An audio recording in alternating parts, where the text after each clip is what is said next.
началото, това се опитвам да си спомня на ретритите, може би беше преди 3 години.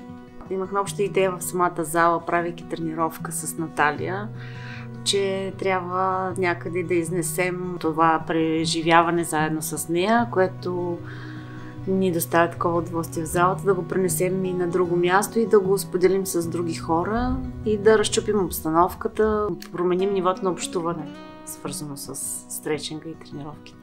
Разбрах за ретритите на Наталия, защото ходя при нея на джаз и контемпорари танци и просто тя в един момент реши спонтанно да организира такова нещо и аз веднага се включих.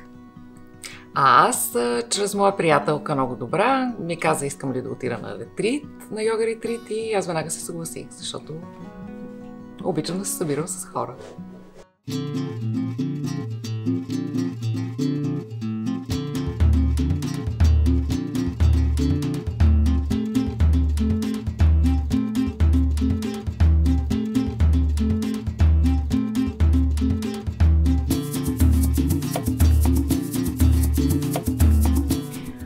Аз лично взимам от тук много голяма доза визуализации, които по принцип не си позволявам. Не се сещам да си ги позволя вкъщи.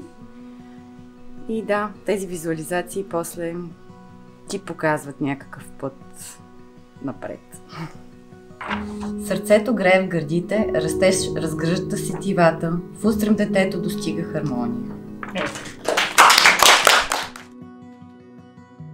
Според мен за всяка жена е супер яко да дойде на един ретрит, независимо дали е ходила преди, дали ходи на стретчинг, дали ходи на йога, е супер яко и според мен на всяка жена би харесала. Аз лично съм поканила за следващия ретрит и са ми казали, че ще дойдат 3 приятелки. Не знам дали ще дойдат, но с ентусиазъм.